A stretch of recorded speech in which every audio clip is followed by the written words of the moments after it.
Manusia adalah ciptaan yang sungguh mengagumkan.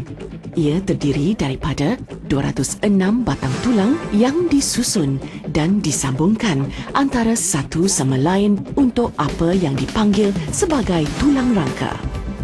Keunikan reka bentuk tubuh badan ini membolehkan manusia bergerak, berpusing, berputar, membongkok, melipat dan meregang dengan bantuan otot-otot. Beginilah keadaannya rupa sendi lutut yang normal. Sendi-sendi yang mempunyai banyak fungsi ini boleh mengalami keradangan atau inflamasi. Inilah yang dipanggil arthritis. Apakah penyebab arthritis? Arthritis bukanlah penyakit keturunan. Namun begitu, dengan mempunyai jin-jin tertentu, ia juga boleh meningkatkan risiko untuk mendapat arthritis. Pakar perubatan telah pun mengenal pasti lebih dari 100 penyebab arthritis. Antara penyebab-penyebab penyakit arthritis termasuklah osteoarthritis, arthritis yang disebabkan jangkitan kuman, gout, psoriasis dan rheumatoid arthritis. Dalam osteoarthritis, proses penuaan yang berlaku menyebabkan kehausan pada tulang rawan. Ini kemudiannya akan membawa kepada pergeselan tulang di antara satu sama lain dan seterusnya akan menyebabkan kesakitan. Risiko untuk anda menghidapi osteoarthritis semakin tinggi seiring dengan peningkatan usia. Rheumatoid arthritis adalah sejenis penyakit autoimun yang melibatkan sendi-sendi. Ia mengakibatkan inflamasi dan kerosakan pada sendi. Dalam penyakit gout, pangkal ibu jari kaki akan menjadi bengkak dan sakit secara tiba-tiba disebabkan oleh mendapan kristal uric acid. Arthritis juga boleh berlaku disebabkan kecederaan sewaktu bersukan, sebagai contoh bermain bola sepak. Apakah tanda-tanda dan gejala-gejala arthritis? Pengidap arthritis akan mengalami sakit sendi, bengkak sendi, ketegangan di waktu pagi, rasa panas di sekeliling sendi, kurang upaya untuk menggerakkan sendi disebabkan oleh rasa sakit.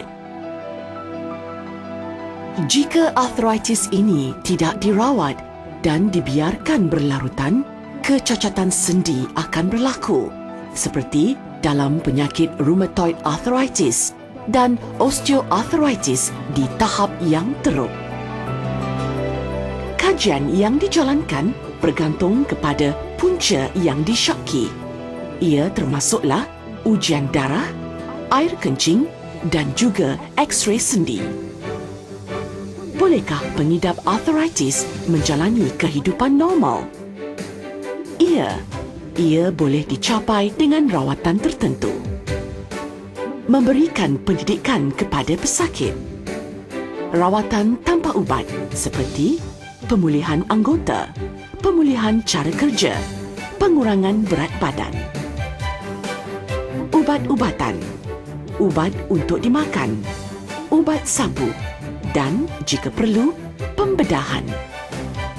Antara rawatan pemulihan anggota yang boleh didapati di hospital termasuklah senaman aerobik ringan, berenang, rawatan ultrasound, celupan lilin suam.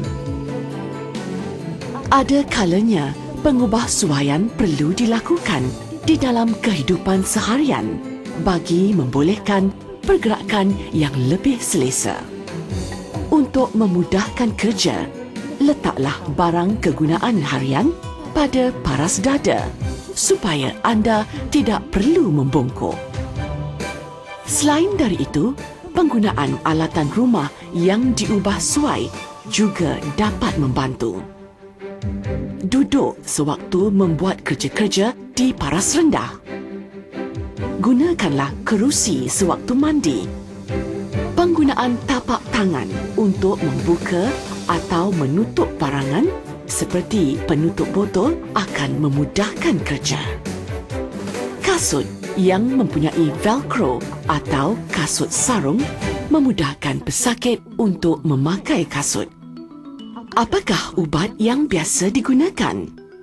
Ubat-ubatan seperti paracetamol dan non-steroidal anti-inflammatory drugs digunakan untuk mengurangkan kesakitan sendi. Ubat-ubat lain mungkin juga diperlukan bergantung kepada jenis arthritis, contohnya colchicine dan allopurinol untuk gout. Rheumatoid arthritis pula memerlukan ubat yang berbeza. Rawatan susulan amatlah penting bagi memastikan pengawasan rapi dapat dilakukan selain dari mengetahui kesan sampingan penggunaan ubat. Ada kalanya ubat-ubatan tidak memadai dan pembedahan mungkin diperlukan. Pembedahan menggantikan sendi yang sudah tidak berfungsi berkesan untuk melegakan kesakitan dan meningkatkan tahap mobiliti. Penjagaan keselamatan di dalam dan di luar rumah perlu diberi perhatian yang serius. Alihlah tikar, wayar dan juga tali yang boleh menyebabkan anda terjatuh. Cara duduk yang betul dengan lutut, pinggul dan pergelangan kaki pada sudut 90 darjah akan membuatkan anda berasa lebih selesa. Makanlah makanan yang seimbang. Pesakit gout mungkin perlu mengurangkan pengambilan makanan yang kaya dengan purin. Penjagaan berat badan yang ideal amatlah perlu. Telah terbukti dengan mengurangkan 5 kilogram berat badan, ia dapat mengurangkan 15 hingga 20 kilogram tekanan ke atas lutut. Secara keseluruhannya, terdapat pelbagai penyebab arthritis. Oleh itu, langkah-langkah pencegahan dan rawatan awal amatlah penting. Arthritis, kesedaran adalah permulaan.